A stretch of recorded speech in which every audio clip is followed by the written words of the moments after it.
Yo, what is up, my friends? Welcome back to What the French Toast, your favorite podcast on the internet that leaves you asking yourself the question, what the French toast did I just listen to? Is that better, Megan? Did you like that better? That was Guys, better. WTFTpodcast.com/shop. Get the merch. Megan's wearing a hat. I'm wearing a hat. Get the merch, my friends. I was going to wear my shirt, but you can't really see it so I decided not to wear it. Get the merch. Yeah. Did you say the website already?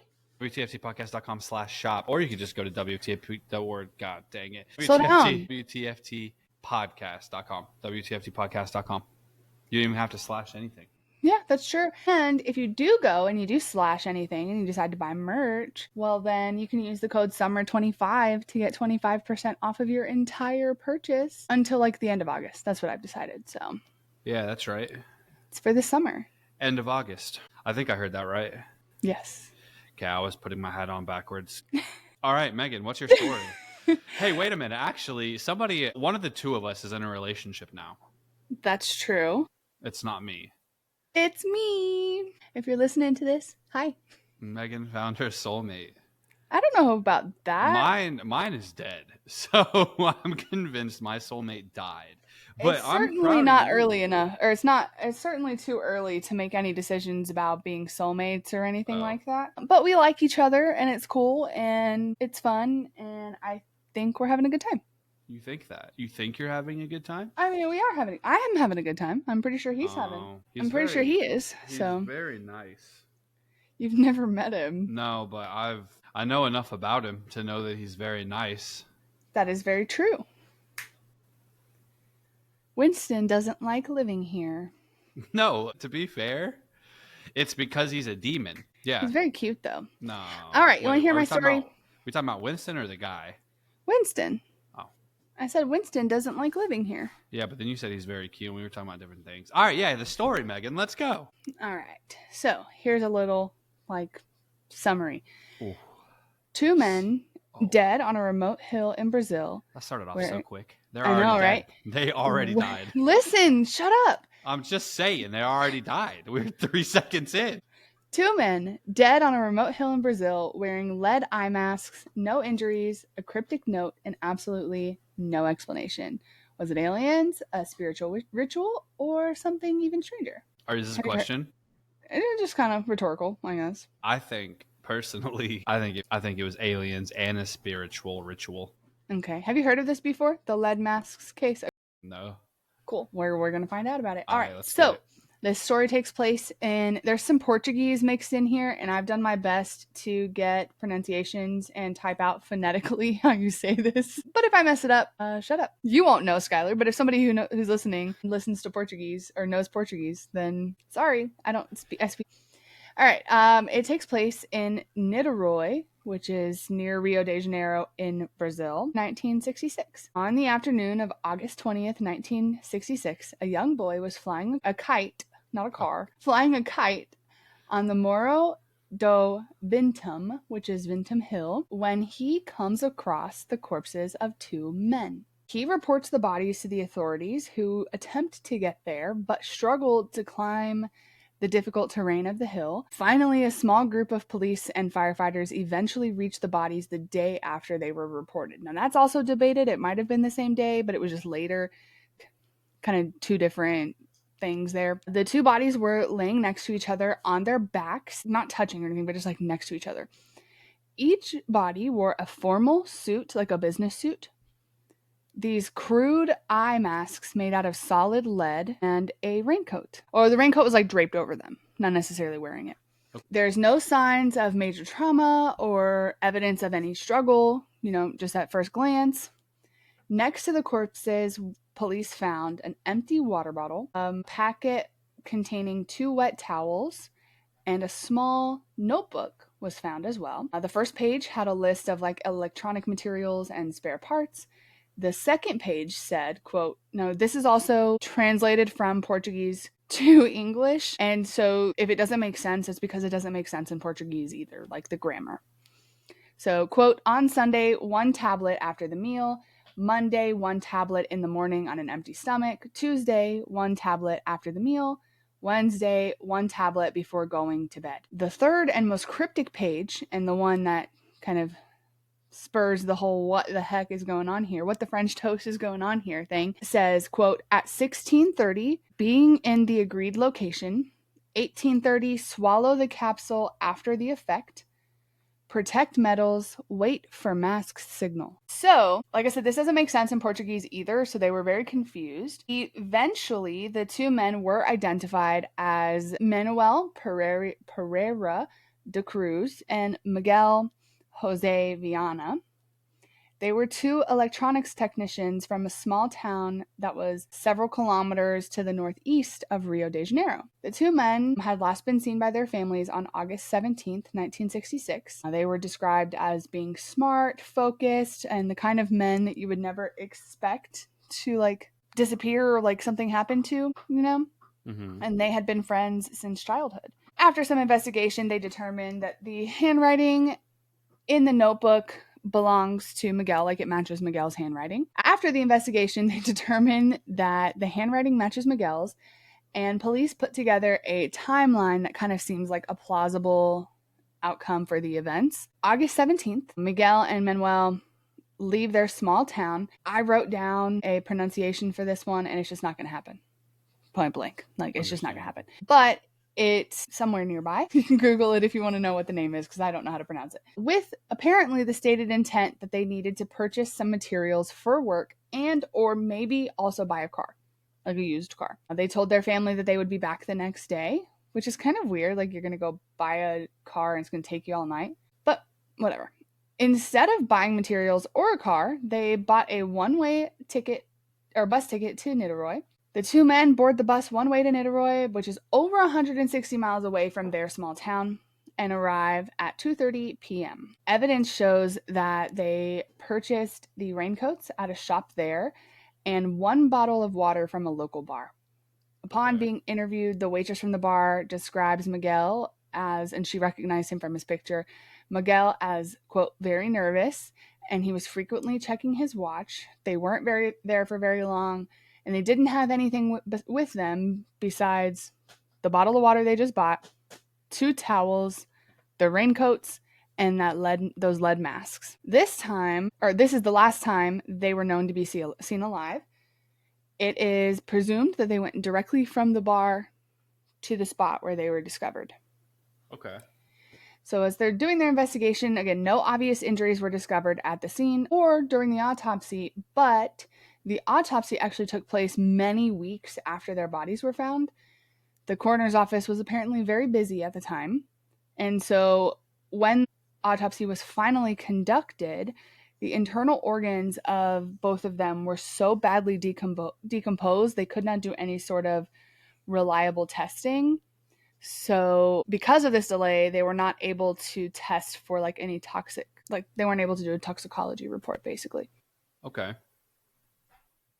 Part of that is because the coroner took too long to do the autopsy, and another part of it is that they were like out in the wilderness on that hill for 3 days, and it had been unseasonably warm and just like a whole thing. So no cause of death is found for either of the men. There's no bruises, no broken bones, signs of trauma, nothing to identify what happened to them. There's no burns, there's no radiation, there's nothing in the area that just, could explain anything. So investigators decide to dig deeper and try to find leads. This kind of gets a little bit woo-woo-y in this section because I only found like 2 or 3 sources that talked about this specifically, and then nothing else mentioned it. So I'm not really sure where this information came from, if that makes sense. Enough sources talked about it, though, that it was easy enough to actually trust, if that makes sense. They discovered that Miguel and Manuel had shared a fascination, I cannot talk, for spiritualism. Not the religious side of it, but more so occult science, psychic energy, believing in other dimensions, rituals, that type of thing. Okay. And they were believed to be part of a local group that believed it was possible to contact higher beings, and that maybe it was also possible to travel to other dimensions. That'd be cool. According to friends, the men had been conducting experiments at home. They built devices that were meant to pick up spiritual frequencies, and in the weeks leading up to their disappearance, they had been increasingly secretive. They mentioned tests, rituals, and maybe something coming. And it's possible that they actually believed or that they were preparing for contact with someone or something. This feels like a cult. I feel like I've heard this is like a cult story. It feels like. What is the cult that we did like It's very ago? much like Heaven's Gate. Yeah, Heaven's Gate. Where it's like Heaven's Gate. Like, that's exactly what it sounds like. Like, that's literally in my notes later. Like, this gives Heaven's Gate so bad, right? Yeah. There's a comet coming or an asteroid coming, and you have to ride the tail end of a comet to heaven. And yeah, literally, so many people in like Reddit threads and stuff were commenting, like, this gotta ride the tail of the Halley's Comet or whatever comet it was that, you know. So nearly 60 years have passed since Miguel and Manuel were found, and there is literally no information on what actually happened on the top of Ventum Hill that night. There is an Italian Wikipedia article that has been translated into English and is used across a few different sources, and there are some reports of the same two young men setting up extremely bright, powerful explosives. Because the biggest thing that I think makes people uncomfortable with this whole thing is, one, they can't figure out what happened to them, right? Like, there's no proof, there's no injuries, there's nothing. But also those weird lead masks. Like, if you Google, I'm going to put a picture in the video, but if you Google lead mask case and go to Google, like, go do it right now, Skylar. Okay, lead mask case. Yeah, lead mask case. My microphone is in my way. Like literally, that's what the masks look like. Like, they're handmade, hand cut. They're almost like a sleep mask, right? Yeah. Except that there's no bands or anything. It literally just protects the eyes. It looks like those things you get when you get your eyes dilated at the exactly, yeah. But it's pure lead. It's solid lead.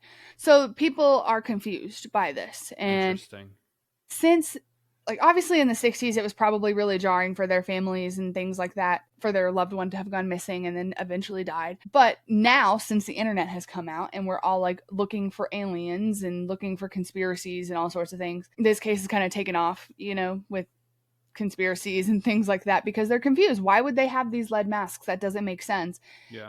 That creepy letter, like, at 4:30 p.m. being in the agreed location. 18:30, swallow the capsule after the effect. Protect metals, wait for a mask signal. Like, that's literally what it says. And so people are confused. And so there's some reports from that Italian Wikipedia article that details two men setting up the bright and, you know, powerful fireworks. Winston. And this is not going well. Winston! Because of that, so they think that the lead masks must have been to shield their eyes from oh my gosh! I can't speak Portuguese. I can't speak English. Yeah, you tried German. Just revert back to your Apparently German is where I need to go. So the lead masks must have been used to shield their eyes from the bright flashes from the fireworks that they used. But several days after their death, a UFO sighting sounded vaguely similar to the fireworks that were reported. But the strangest thing here is, so, like, there's some people who are like, oh, we saw a UFO, but it also could have been the fireworks, if that makes sense. That there was another lead mask death that happened 4 years earlier. Okay. So another man that was found with a lead mask. There's a magazine called Flying Saucer Review that reports that a man named Hermes Luis Beitosa was found dead in 1962 around the same exact area with the same exact type of lead mask on his face. And so they're like, what is going on here? This doesn't make sense.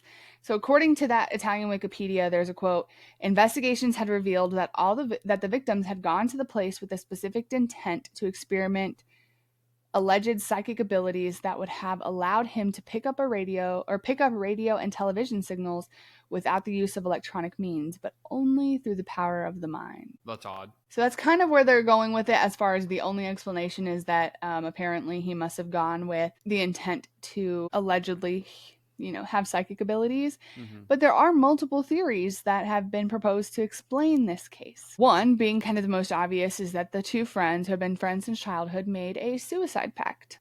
Okay. Yeah, that makes sense. Following a ritual of some sort, they both plan to take their own lives, which is very, like, Heaven's Gatey, right? Like, right. The comet goes by, you die at that same time, you get to ride the tail of the comet to heaven, or whatever, you know, place the intended location would be. But they didn't leave, like, I mean, neither did Heaven's Gate, but they didn't leave, like, an explanation of any kind. I mean, even their note doesn't make sense, you know, and it's not as ritualized as Heaven's Gate, as far as it's not like they were all covered, their faces weren't covered, other than with the lead mask. So that's not entirely like, it's not impossible, but it doesn't seem that plausible to me. Another theory is that it was an experiment gone wrong. So like maybe they were following instructions from a spiritual group or spiritual leader, like a cult of some sort, and were testing methods to contact those higher beings that they supposedly believed you could contact. But no one else from their group ever came forward. Although if you were in a cult, would you? I mean, if I really believed in it, then yeah, probably. Like, but not if your people died. Yeah, I guess that's fair. Yeah. I mean, I don't know. I said my leaders died. Yeah, I probably wouldn't. I'd probably be like, yeah, I don't know what they're talking about. I don't know them. Like, I don't know. I mean, if you were fully immersed into it and you believe whatever the experiment that they're doing is going to work and they're going to ride the comet's tail or the aliens will pick them up or whatever, well then, like, you're not even going to be alarmed by it. But if you're like kind of only half in and someone dies in the process of doing an experiment, you might be like, this is fishy. We'll see how it goes. These things happen. Another theory is government involvement, because why wouldn't anyone ever, like, they always like allege government involvement in any type of unexplained, you know, mystery here. So, you know, they kind of suspect, some people on Reddit suspect that Miguel and Manuel had been unknowingly exposed to like an experimental chemical or frequencies, and that maybe they had made the masks themselves to protect from like radiation, mind control, or something that the government had involved them in. But I mean, these were like regular old construction, like electrical workers, electrical repairmen from like a small town near Rio de Janeiro. Like, you know what I mean? Like, that doesn't seem. Yeah. I don't know. And they're the only two ever. Well, there's three. There's another one apparently. I mean, I didn't find any information that said anything came after them, if that makes sense. Could have just been an alien trying out with something for a little while, and then all of a sudden he's like, all right, it didn't work. Get rid of it. Dispose of the evidence. So that brings me to the last theory, is contact with aliens, higher beings. So what if they like weren't imagining whatever was trying to contact them and it was real and they received a message somehow, followed the steps, and that being came with them or to them without leaving a trace? Seems to me like they tried to tell you the answer, and we're over here trying to debunk it. I mean, because the big thing that people were saying is like, oh, well, I mean, obviously they killed themselves because it's like swallow the capsule and, you know, things like that. And because the autopsy was kind of botched, there isn't an opportunity for them to do a toxicology test to even have found out if they had taken anything. But it's very likely that they did kill themselves, right? Or were convinced by a government leader or cult leader to like take a pill because that will help them psychedelically reach, you know, blah, blah, blah. I don't know. Yeah. But a woman reported hovering above the Vintum Hill, strange lights on the night that the men died. Not fireworks, because other witnesses saw flashes and described UFOs and beams of light. Okay. So, if all this is true, then maybe they had some aliens coming and talking to them. I think that might be the case here. Yeah. I've heard about this before. So basically, two young men, they were in their 30s, normal people, not described as people who would go missing or go be into creepy stuff, make these weird eye masks and then go die on a hill. And yeah. Okay. That's the story. It's got to be aliens. It's got to be aliens. It's the same aliens that took that man on the coal pile that one time. Oh, yeah, maybe. Yeah. But at least didn't he have proof of something happening? I mean, these were like stoic, normal, like, I mean, I don't have the crime scene, like, there are crime scene photos in Google. You can totally find them as far as like where the actual bodies were found and that type of thing. Yeah.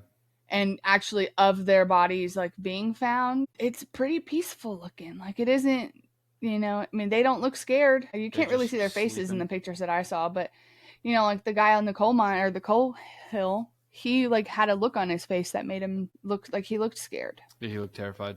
Yeah. Yeah, that's what the aliens learned from their mistake. And they're like, we got to stop making it seem like they're scared of us. Yeah. We got to do something nice here. We got to make them feel comfortable. And that's what they did. Yeah. One person commented on one of the subreddits that I read. This is so funny to me. I don't know why I think it's so funny. They commented, what if, hear me out, they actually contacted a real alien, but the alien has a dark sense of humor and just told them to eat poison and watched for giggles. I mean, that's a theory. We don't know, man. Aliens might have senses of humor. Yeah, we You don't know that I'm not an alien. What if the coroner was an alien and he botched the investigation on purpose? Maybe. What do you think happened, Megan? I mean, there are some theories that, I mean, from government involvement, you know, of course, that maybe they were up into something that they shouldn't have been into. They were doing like a meetup of some sort, and the police, like, they were killed in that process, so the police like botched it. Does that make sense? Yeah. Like, they weren't autopsied because they knew that they would find something that they shouldn't find, basically. I mean, it is Brazil. It's like the murder capital of the world. You know what I mean? Like, there's a very high murder rate in Brazil. At least there was in this time. So who knows? Do you know why? Aliens, Megan. Apparently, that's probably true. What I think happened is that they were involved in maybe something occult or something like that, where they thought they, like Heaven's Gate-y, where they were like, Yeah. you know, just involved in something that maybe they didn't fully understand, and someone had convinced them, like, oh, there's going to be 3 shooting stars in the sky tonight. Shoot off your fireworks so that the aliens on the shooting stars can see, you know what I mean? And then once you shoot your fireworks, you take the pill, you cover your eyes, or you probably cover your eyes before the fireworks, but then, you know, and then you'll die, but that's okay because like your earthly body will die, but your spirit is going to go on the shooting star. Were there any reports of them seeing owls or anything before they disappeared? Not that or after? Okay. Okay. Because apparently owls are like a sign of aliens or something like that. I mean, in Hispanic cultures, they usually say owls are signs of witches. Owls are effing everybody up, is what I'm hearing. That's what I got from this. If you see an owl, go the other way. An owl killed Kathleen Peterson, I'm convinced. Potentially. Okay. Owls are not good for you. This is random. We've talked about this case so much since we talked about it. I need to do some more research and see if anything new has come out, but I doubt that there has. I feel like I would have heard about it. But I hope one day, before Michael Peterson dies, if he did this, he confesses to it. Just for the sake of it, right? Like, just so he, like, not if he didn't do it, but just like, if he did it, give us all a break and tell us. Just let us know, man. If he didn't do it, fine, whatever. But like, I wish somehow, some way, one day there's gonna be this like, what's this the alien word? Yeah, maybe us. something tell us. You know, I hope I can find out what happened before I die. I want to know what happened to JonBenet Ramsey. I just want I just want somebody to admit it, like the brother is somebody to just be like, I did it, I killed her. Well, her parents are dead, aren't they? No, I think her dad's still alive. I'm pretty sure. I don't think so. No, anyways, sure not that y'all want to hear us ramble again for 15 minutes about the cases that are like the ones that got away, you know? No, he's still alive. Oh. Yeah, he's 81. So he'll be dead soon. But apparently, allegedly, what's happening? There we go. All right. Yo, good story, Megan. Thank you. It's not common or often that I do a conspiracy-ish case. I don't think I did it justice like you do, but, you know. What do you mean like I do, Megan? That was beautifully put together. Oh, thank you. I worked real hard. I really did. That's not sarcasm. No, I really did work hard on it. You were texting me about it today. I had to like cram it in and get it in like 3 hours. Normally it takes me like 2 or 3 days to get a full episode research done. That's fair. Yeah, you were texting me about it today. Yeah. Yeah. I couldn't pick anything. And then literally I couldn't pick anything. And I was like, ChatGPT, I need some suggestions. And none of the ones it was giving me were good. And finally, like I put one of the ones it gave me in. Yeah. I didn't like it, but then it like led me in a rabbit hole to this one, if that makes sense. That's fair. So that's fair. So okay. It was good. ChatGPT saved the day. It does that, man. ChatGPT will save the day consistently. It does it for me all the time. I mean, I don't know if we should rely on AI, but sometimes it helps. That's probably a no. AI is going to be the end of us. Did you hear what happened with OpenAI? No, but if you don't have facts, then I don't want to know about it. What do you mean if I don't have facts? Like, is this all just like you heard somebody tweet about this or something? No, it's like a real thing. Like they tried to so they came out with like a new version of OpenAI, and they told it to delete its old like copy, and instead it duplicated itself. I feel like we talked about this recently. No, we probably did. Okay, well, that's the episode. Hope you loved it. WTFTpodcast.com/shop. Guys, get your merch, get your hoodies, get your shirts, get your hats. Megan's wearing a hat. I'm wearing a hat. You can't see it because I turned it backwards. Look, it has our WTFT. You can't hear me now. Look, it has our WTFT ghost on it here. And then it says, "What the French Toast" right here on the side. Actually, I'm not positive this specific hat is in the store, but there's some pretty cool ones if it's not. My hat's definitely not in the store. Not right now, at least. Sold out, yeah. I'm hoping it will be back soon. Guys, Megan, anything to add? Like and subscribe for more content just like this. We have a crazy story coming at you next week that's similar-ish-esque. It's a conspiracy, kinda. It's kinda conspiracy, kinda like what the fridge, what the French toast, what the fork is happening in the forest. All right, guys, love you. Don't be dumb. Good night. Bye.